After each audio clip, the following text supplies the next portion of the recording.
Merci en tout cas d'être venu ce soir pour cette petite piqûre de rappel ou ce petit plus que vous vous offrez pour vous aider à persévérer dans l'oraison. Alors pareil, si vous ne m'entendez pas, surtout dites-le moi, parce que ça ne sert à rien que je parle si on ne m'entend pas. Là ça va si je parle comme ça, c'est bon? D'accord, très bien. Donc c'est un petit test, mais c'est important. Donc le thème qui va être abordé ce soir, c'est l'entrée dans la contemplation. Alors ce terme peut paraître un peu faire peur ou se dire mais de quoi va-t-il parler, voilà. Et en même temps, on va voir que tout ça se fait d'une manière très simple, très spontanée, très naturelle. Hein. Alors, première chose qu'il faudrait rappeler, donc, c'est que Jésus, il est vivant. Hein. C'est la grande devise du Carmel. Il est vivant, le Dieu devant qui je me tiens. Hein, c'est la phrase que dit saint Élie, le prophète qui inspire le Carmel. Il est vivant, le Dieu devant qui je me tiens. Et donc, s'il est vivant, il a une action qui est quand même concrète et qui est pas mesurable, mais qui est quand même, qui est palpable ou qui est remarquable. Hein. Et donc c'est un peu l'idée de ce soir, c'est de vous aider à essayer de donner des critères justes de votre vie d'oraison. Parce que beaucoup de gens viennent nous voir en disant « Mon père, j'ai des distractions plein la tête, j'arrive pas à faire oraison ». Alors cette phrase, je l'ai tellement entendue qu'au bout d'un moment, ça me fait réagir aussi. Et je me dis, est-ce que c'est le vrai critère de notre vie d'oraison? Est-ce que c'est ça qu'il faut regarder pour vérifier que Dieu agit véritablement en nous ou pas? Et donc, j'aurais envie de dire, la vie contemplative est réservée aussi à ceux qui arriveront à dépasser cette question des distractions. Hein. Intérieurement en se disant que justement faire oraison, ce n'est pas gérer une crispation ou gérer des pensées qui viendraient dans notre tête, mais c'est bien plus que ça. Et justement, qu'est-ce que c'est? Comment mesurer, vérifier que je fais bien oraison? Donc ce Dieu vivant, devant qui on se tient, si je me tiens devant vous, j'ai une influence sur vous, et donc il y a des choses qui rentrent en vous. Plus vous êtes en amitié avec moi, plus on se connaît, plus on va s'influencer les uns les autres. Hein, et forcément, il y a quelque chose de moi qui va vous être donné si vous l'accueillez. Et avec Dieu, il y a quelque chose comme ça aussi. Si on accueille Dieu en vérité, eh bien, il y a quelque chose de lui qui vient se donner à nous et qui va forcément avoir un impact bien concret que je vais pouvoir regarder et vérifier. Alors, cette question-là, il y a des personnes qui peut-être se disent « moi, l'oraison, il ne s'est jamais rien passé ». Et puis, il y a ceux à qui il s'est déjà passé des choses. Alors, pas forcément des choses incroyables. Hein. Vous n'avez pas, comme Thérèse d'Avila, eu des lévitations qui fait qu'on a dû vous tenir pour éviter de vous élever dans le ciel. C'est pas ça. Hein. Mais il y a peut-être aussi des moments où vous avez vécu des moments plus de recueillement plus profond, plus simple, plus facile. Et justement, c'est ce qu'on va voir ce soir, d'essayer de discerner comment Dieu agit en nous et de nous donner un peu des pistes pour voir, pour reconnaître la présence de Dieu en nous. Parce que c'est important, sinon on a l'impression que Dieu est tellement lointain que finalement il ne fait rien dans ma vie, et s'il ne fait rien pendant mon temps d'oraison, je vais arrêter parce que ça ne sert à rien. Hein. Donc ce Dieu qui est intérieur, qui est plus intime à nous-mêmes que nous-mêmes, dit saint Augustin, eh bien ce Dieu, moi je crois vraiment qu'il a une action sur nous à chaque fois qu'il agit. Hein, quand à la Pentecôte, on a prié cet esprit créateur, hein, viens esprit créateur, et Dieu, quand il agit, à chaque fois, il crée des choses. Mais il ne crée pas ce que nous, on imagine. Et ce qui fait qu'on a l'impression qu'il ne crée rien et qu'il ne fait rien. Donc si on a les mauvais curseurs, on pense que Dieu n'agit pas, et à ce moment-là, on se lasse, et on arrête de faire oraison, et à ce moment-là, Dieu ne peut pas prendre plus de présence en nous. Parce que le but du Seigneur, c'est bien d'habiter notre cœur et de l'habiter de plus en plus. Hein. Donc, il y a une progression là-dedans, il y a des phases, des étapes, et Sainte Thérèse d'Avila a voulu justement un peu cartographier, on va dire, cette progression spirituelle pour que les gens qui vivent des choses intenses avec le Seigneur puissent avoir confiance dans ce qu'ils vivent, ne pas s'inquiéter. Vous voyez, Thérèse d'Avila, elle a eu des grâces un peu sensibles, fortes, et tout le monde lui a dit, c'est peut-être le démon. Alors vous imaginez, vous vivez un moment où vous êtes recueilli très profondément, et on vous dit, c'est pas Dieu qui agit, c'est justement l'ennemi de Dieu, vous êtes inquiet, et donc vous allez avoir peur de vous lancer dans l'oraison ou de vous recueillir davantage, parce que vous aurez peur de ça. Donc Thérèse d'Avila, elle écrit aussi ses traités d'oraison, ses livres, par miséricorde, pour ceux qui vivent une vie d'oraison, qui sont plongés là-dedans et qui ne savent pas trop si ce qu'ils vivent, est-ce que c'est vraiment Dieu ou pas? Est-ce que c'est mon imagination? Est-ce que c'est quelque chose que j'auto-suggère? Comment discerner les signes de Dieu? Donc cette entrée dans la contemplation, elle est importante de pouvoir voir comment les signes de ça.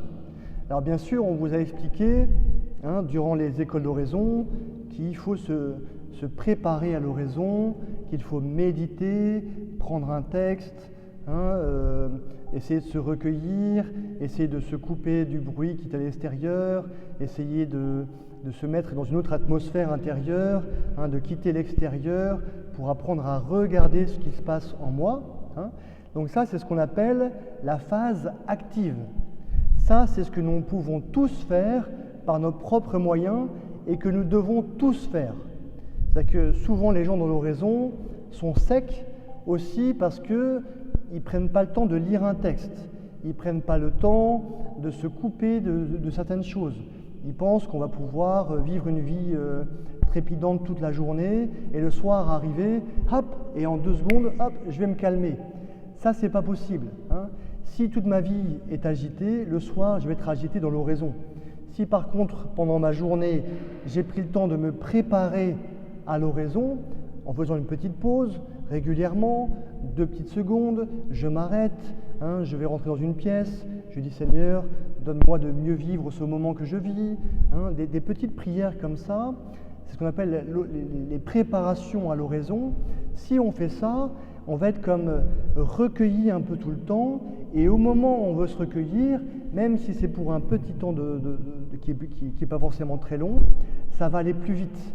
Vous voyez, si vous arrivez ici, c'est ce que les prêtres disent parfois pour la messe, si vous arrivez 5 minutes après le début de la messe, le temps que vous rentriez vraiment dans la messe, en fait, vous commencez à vraiment rentrer dans la messe au moment de la consécration, on va dire. Et tout le début, vous l'avez raté parce que vous n'êtes pas plongé dedans.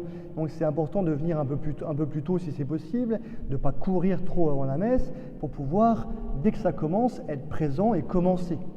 Donc tout ce qui est préparation lointaine, disposition intérieure, tout ça, une sorte de méditation un peu, un peu tout le temps, ça va beaucoup m'aider au moment où je vais faire oraison, à y rentrer beaucoup plus vite. Et ça, c'est ce qu'on appelle la phase active. C'est l'action, mon action qui est première et qui va m'aider à activer en moi tous les dons, toutes les facultés, toutes les capacités que j'ai pour me recueillir. Et ça, il n'y a que vous qui pouvez le faire. Moi, je ne peux pas le faire à votre place. Et donc, si vous ne voulez pas le faire, eh bien, c'est votre problème, mais ne dites pas que vous ne savez pas prier.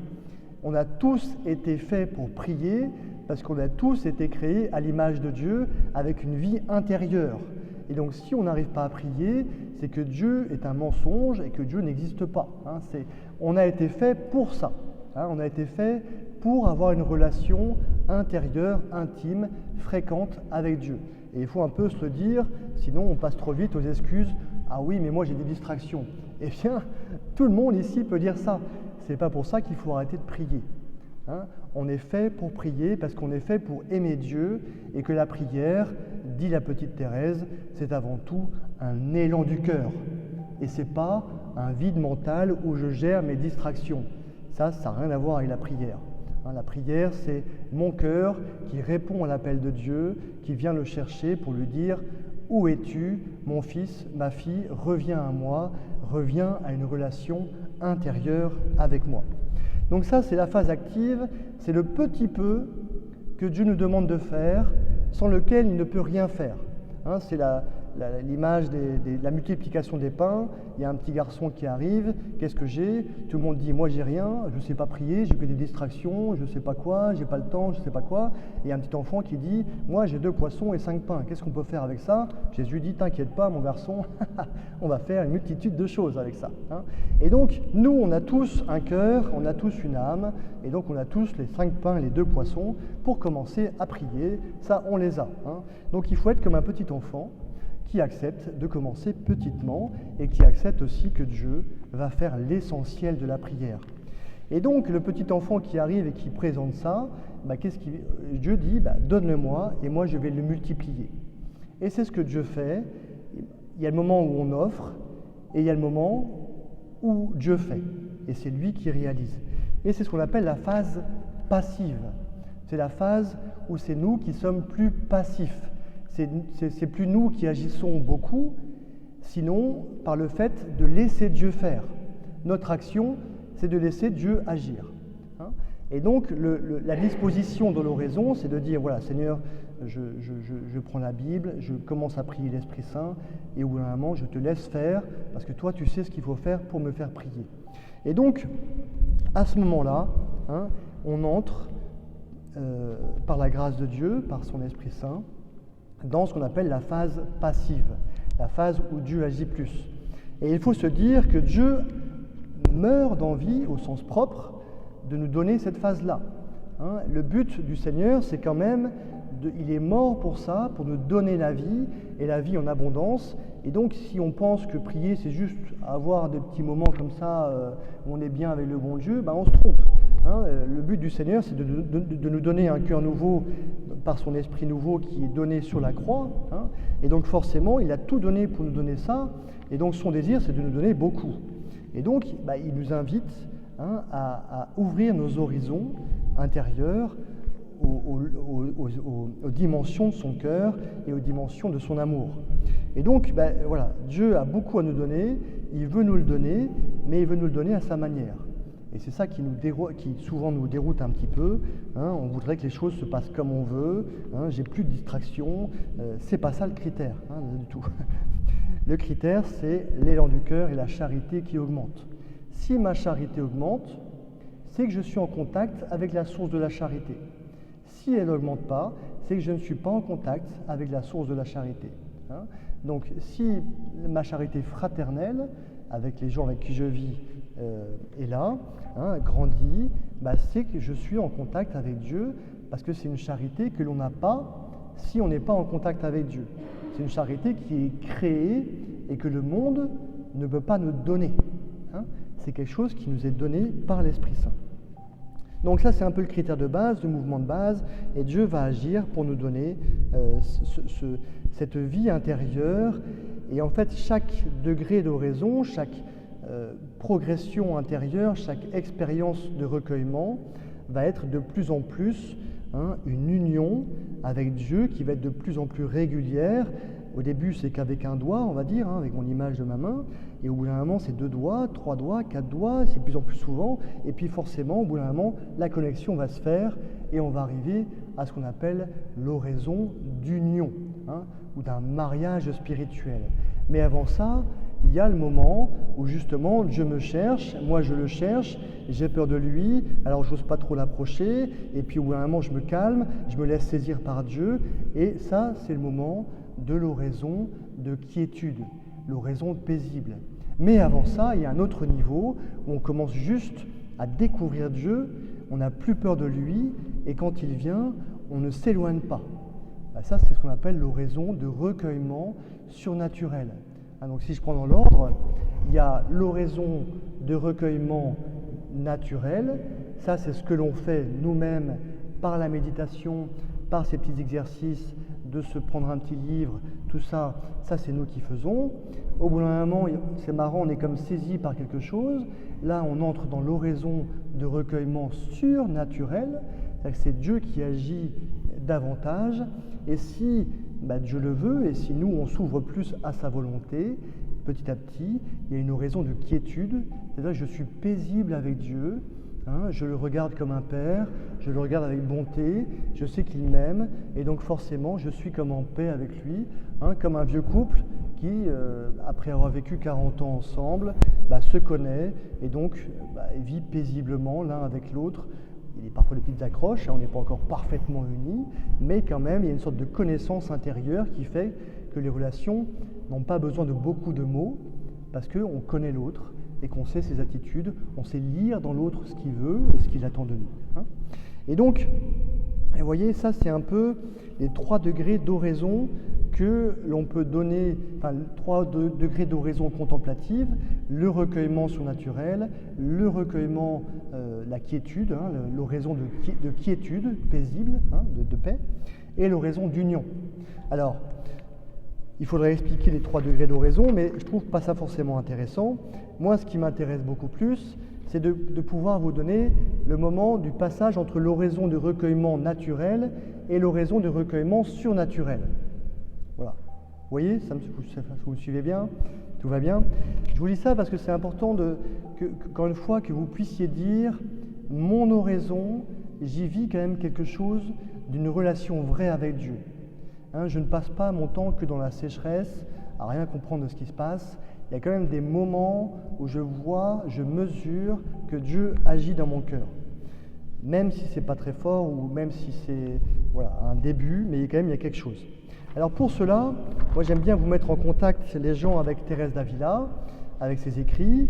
Et donc j'ai pris un texte de la 4e demeure du château intérieur.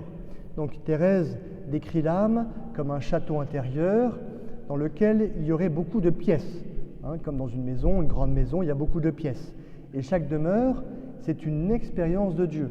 Et plus on s'approche du centre du château, plus on est proche de Dieu et du lieu de la rencontre intime avec Dieu. Au niveau mystique, on dirait que c'est comme la chambre nuptiale, où l'époux et l'épouse se rencontrent.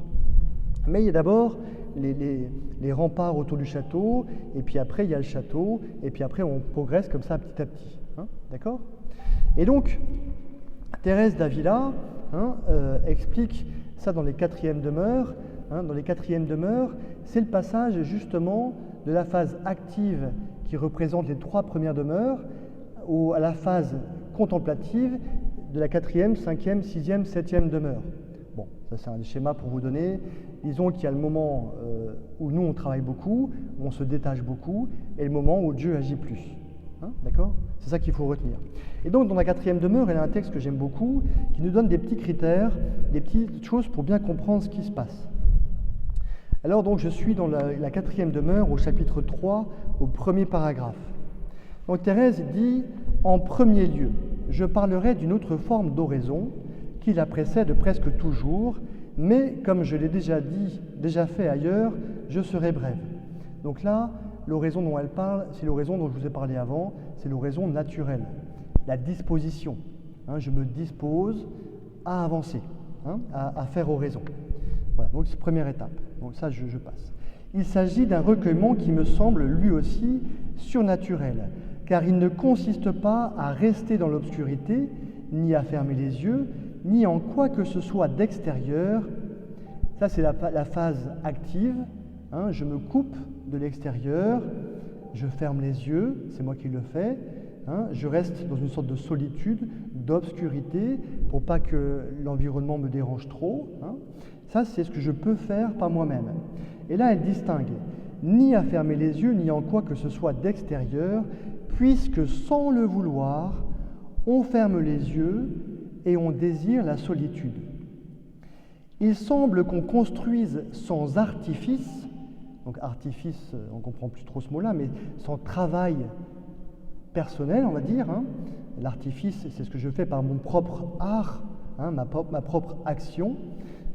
Il semble qu'on construise sans artifice l'édifice de l'oraison dont j'ai parlé. Vous voyez, l'oraison comme une sorte d'édifice qu'il faut construire petit à petit. Donc ça prend du temps. Et elle dit, car ces sens, les sens intérieurs, les choses extérieures, paraissent perdre peu à peu leurs droits et l'âme reprendre les siens qu'elle avait perdus. Alors, j'explique. Le péché originel nous met en dehors de nous-mêmes. C'est pour ça qu'on nous propose une méthode d'oraison, de recueillement, parce qu'on ne sait plus qui on est. Saint Paul le dit, « Je fais le mal que je ne voudrais pas faire, et je n'arrive pas à faire le bien que je voudrais faire. » Ça veut dire qu'on ne se possède pas, on se connaît, c'est nous, et en même temps, on n'arrive pas à faire ce qu'on veut. Thérèse d'Avila, elle dit, imaginez que vous êtes dans cette pièce, il y a différentes manières d'être dans cette pièce. Je peux être ici sans être ici. Et dans notre corps, c'est pareil. On peut être notre corps et en même temps pas savoir qui on est. Et ça arrive souvent. Des gens qui se connaissent tellement mal que finalement ils suivent les modes. Ils suivent ce que les gens font parce qu'ils ne savent pas ce qu'ils veulent. Alors que le chrétien, justement, est beaucoup plus libre parce qu'il est capable de savoir ce qu'il veut, parce qu'il a une vie d'oraison intérieure, un recueillement qui l'aide à se posséder davantage. Donc Thérèse, ce qu'elle dit, c'est qu'avant même, vous voyez, on arrive on nous demande de prier, en fait, on a commencé à lire un texte ou je ne sais pas quoi, on n'a déjà plus envie d'écouter, on a simplement envie de se recueillir parce qu'on sent comme une présence au fond de nous qui nous saisit et qui nous dit, voilà, Dieu est là, j'ai envie de fermer les yeux, de ne plus écouter, de chercher la solitude. Ça, normalement, ça vous arrive très régulièrement, enfin ça arrive, je pense que vous pouvez tout le dire si ça vous est déjà arrivé. Quand vous arrivez dans une église, le prêtre il commence à parler de l'homélie, et à la fin vous dites qu'est-ce qu'il a dit le prêtre. C'est pas forcément que vous avez été distrait, c'est peut-être aussi que vous avez été recueilli sur autre chose, une pensée qu'il a dit, et hop, vous êtes saisi par autre chose, et donc intérieurement on se concentre là-dessus, on ne sait pas pourquoi, on a envie de méditer intérieurement quelque chose, comme quand on a mangé un bon repas, on n'a plus envie de manger rien du tout, mais simplement de le digérer et de laisser les choses tranquillement jouir d'une présence, de quelque chose. Ça, j'imagine que dans votre vie, ça vous est déjà arrivé quand même, j'espère. Mais je pense que, globalement, quand on demande aux gens si c'est déjà arrivé, ils disent tous, oui, quand même, sinon on ne serait pas là. Il y a quelque chose de simplement d'une relation normale avec Dieu. Mais vous voyez, déjà ça montre que Dieu a agi. Avant même que nous on agisse, Dieu a fait quelque chose, et c'est comme s'il construisait quelque chose en nous sans que nous on agisse. Mais ce n'est pas sans que nous ayons agi avant. Il faut se préparer à ce moment-là. Mais il y a un moment donné où, comme on dit dans les méthodes d'oraison, il faut lâcher le papier, lâcher les choses, se taire et comme goûter quelque chose intérieurement qui nous saisit, on ne sait pas trop comment, mais il y a quelque chose qui est là. Et donc, première chose qu'il faut analyser, quand on entre dans la contemplation, c'est que j'ai plus envie de faire autre chose, j'ai envie de me fermer les yeux, de goûter dans la solitude quelque chose. Donc Thérèse continue, on dit que l'âme entre en elle-même, on dit aussi qu'elle monte au-dessus d'elle-même, je ne saurais éclairer moindrement ce langage, j'ai le tort de penser que vous devez comprendre, j'espère, celui dans lequel je m'exprime, alors que je ne parle peut-être que pour moi. Donc, Thérèse dit, voilà, quand l'âme humaine, quand vous êtes là, vous êtes disposé, vous avez montré à Dieu que vous voulez le chercher, que vous avez envie de le rencontrer, de prier, de le connaître, forcément, au bout d'un moment, Dieu voit votre bonne volonté, il s'en saisit. La bonne volonté, on pourrait dire votre amour aussi, c'est pareil, votre envie intérieure, votre désir de le connaître, non pas juste pour plus avoir de distraction, ça c'est erreur totale, mais c'est pour le rencontrer lui. Et donc une relation, c'est jamais comme on veut. Les gens ils pourraient dire, j'ai rencontré mon mari, c'est pas ce que j'avais prévu. C'est pareil dans l'oraison. Quand on rencontre Dieu, c'est pas comme on avait prévu. Mais si on n'est pas disposé à rencontrer quelqu'un, on ne rencontre pas. Et donc c'est pareil, il faut cette bonne volonté qui montre que Dieu, qui va attirer Dieu. Il s'est penché, comme sur Marie, sur son humble servante, sur celui qui veut le servir, et donc qui s'ouvre et qui fait ce qu'il faut. Et donc Thérèse dit, lorsqu'ils voient leur bonne volonté, le grand roi qui habite ce château veut les ramener à lui. Voilà, c'est quand même, ça c'est un acte de foi qu'il faut faire. Dieu ne veut pas nous laisser loin de lui. Si on croit ça, alors Dieu c'est pas ce qu'on dit, c'est pas la miséricorde, c'est pas l'amour, c'est pas tout ça. Dieu il veut nous ramener à lui. Donc le grand roi qui habite ce château veut les ramener à lui. Sa grande miséricorde, dans sa grande miséricorde en bon pasteur, par un sifflement si doux que c'est à peine s'ils l'entendent, Il cherche à leur faire reconnaître sa voix afin qu'ils ne se croient plus perdus, mais retournent à leur demeure. Et ce sifflement du pasteur a une telle puissance qu'ils abandonnent les choses extérieures qui aliénaient leur raison et rentrent dans le château. C'est-à-dire que quand Dieu agit, il y a parfois des choses, vous dites, j'arrive pas à gérer ça, j'arrive pas à gérer ça, et puis tout d'un coup, pof, vous n'avez même plus besoin d'y réfléchir, vous êtes recueilli intérieurement. Ça ne dure pas forcément très longtemps, mais il y a quand même une présence, quelque chose qui vous a saisi, et tout ce qui vous rendait un peu esclave, des liens qui n'étaient pas trop bons, ou des distractions que vous cultiviez trop, hop, tout d'un coup, ça s'arrête. Et ça, c'est ce qu'il faut essayer de voir. Et quand Thérèse utilise l'image du bon pasteur, elle est importante, c'est comme un sifflement très doux. Vous voyez, moi j'utilise toujours l'image nous on est tous là ensemble. S'il y avait un chien, dans une église, c'est pas forcément très digne, mais s'il y a un chien qui était là, et si on faisait un ultrason, personne n'entendrait l'ultrason, et le chien, il aurait les oreilles qui se dressent, parce qu'il a entendu quelque chose que les autres n'ont pas entendu. Il y a quelque chose de ça aussi dans l'oraison. Tout d'un coup, hop, on ne sait pas ce qui se passe, c'est comme si on nous parlait, on ne sait pas qui nous parle, on ne sait pas comment il parle, mais il y a quelque chose en nous qui agit, qui fait qu'on a envie de se taire. C'est ça qu'il faut regarder, ce doux sifflement. Dieu est capable de se faire comprendre à nous.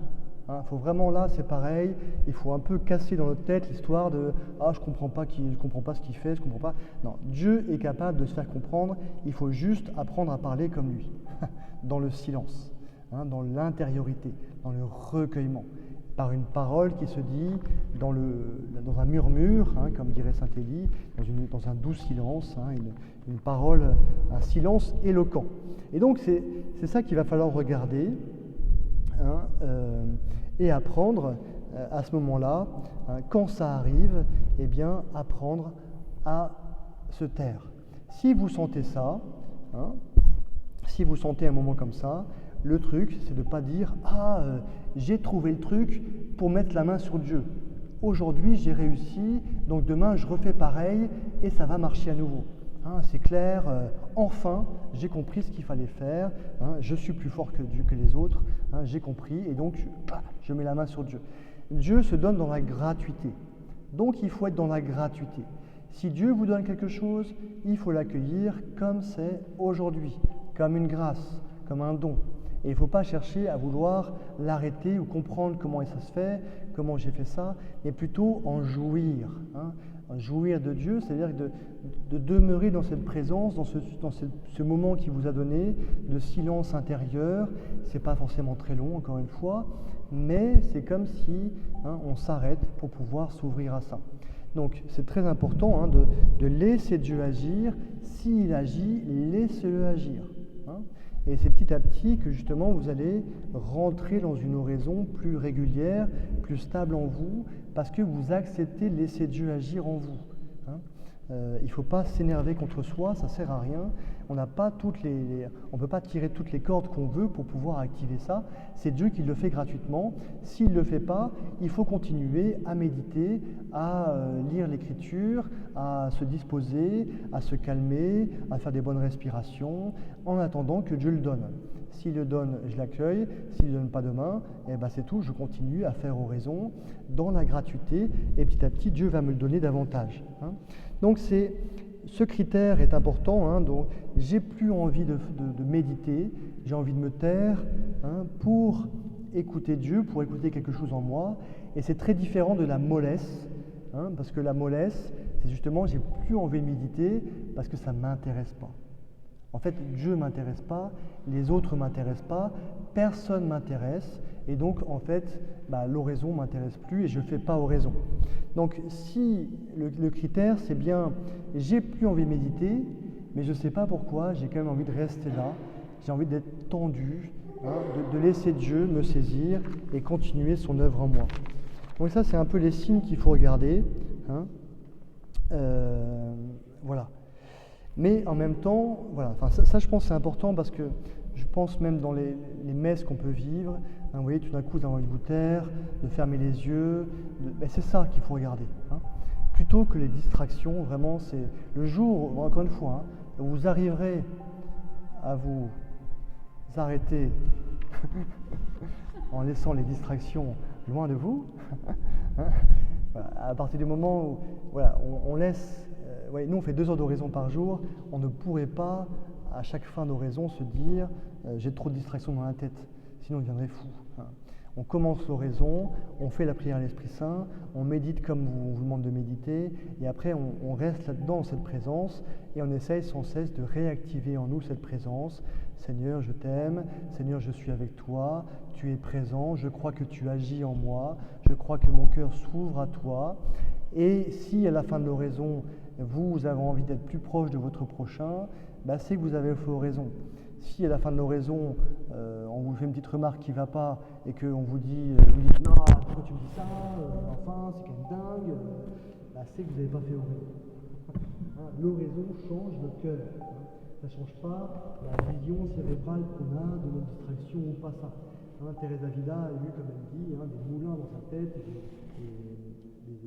la folle du logis, comme elle dit, qui s'agite dans sa tête, un moulin, elle a eu des acouphènes, des sifflements, tout ce qu'elle voulait, mais elle a continué à croître dans la charité. Et ce qu'elle a regardé, surtout, c'est voilà, à chaque fois que Dieu donne, il faut l'accueillir, même si ça ne vous paraît pas grand-chose, même si c'est 5 minutes de recueillement, 30 secondes, vous avez envie de vous taire, et bien à ce moment-là, surtout laissez Dieu agir, et surtout ne passez pas trop vite après à autre chose. C'est comme si à votre enfant, votre petit garçon, votre petite fille, ou je ne sais pas quoi, vous faisiez un beau dessin, et puis vous le prenez, c'est très beau, merci, et puis après on le jette dans la poubelle. Il y a un peu de ça. Là, il faut laisser, vous voyez, c'est ce qui nous manque souvent dans notre monde, c'est le recueillement et aussi de récolter ce que Dieu donne. On a l'impression que Dieu ne fait rien parce qu'on ne prend jamais le temps de récolter ce qu'il fait et de pouvoir dire c'est marrant, avant je n'aimais pas quelqu'un, maintenant je l'aime un peu, je l'aime toujours pas, mais un peu moins. Vous voyez, et petit à petit, ça va se réduire ça. Et si on fait oraison, il y a quelque chose dans nous qui va changer, qui va avoir une influence bien concrète au niveau de la charité. C'est vraiment le truc qu'il faut retenir, c'est que Dieu est charité, est amour, et ce qu'il veut nous donner, c'est pas un vide intérieur, c'est un élan du cœur. Donc, libérez-vous de cette question-là des distractions, libérez-vous de ça, et surtout, laissez votre cœur s'éprendre. Et s'il s'éprend, il y a toujours un moment donné où vous aurez envie de vous taire, et vous rentrerez dans des choses d'une solitude plus grande, et c'est ce que Dieu veut nous donner. Donc, laissons-le faire, et tant qu'il ne le fait pas, surtout, continuez à méditer, pour qu'il puisse le faire un jour. Bon, on est déjà à l'heure, ça va trop vite, le temps. Qu'est-ce qui a inventé le temps ici? Alors, on pourra revenir sur ça tout à l'heure. Je vais me taire pour justement vous laisser méditer. Vous voyez, là maintenant, dans un temps comme ça, l'idée c'est pas de vouloir tout retenir, mais c'est déjà essayer de laisser les choses descendre en vous. Vous ne posez pas trop de questions, fermez les yeux et voyez ce qui se passe. Mais plus essayer, encore une fois, d'apprendre à ne pas tout maîtriser. J'essaie de ne pas maîtriser mon esprit, j'essaie simplement d'apprendre à aimer par d'autres canaux que ce qui est habituel. Il y a un enfant, quand il rigole à sa maman, elle comprend ce qu'il veut dire, alors qu'il ne sait pas parler. On doit aussi réapprendre un peu comme ça, comme un enfant. On présente le petit peu que l'on peut faire. Je suis là, Seigneur, et bien maintenant, aide-moi. Viens mon aide. Il y a le micro qui tombe.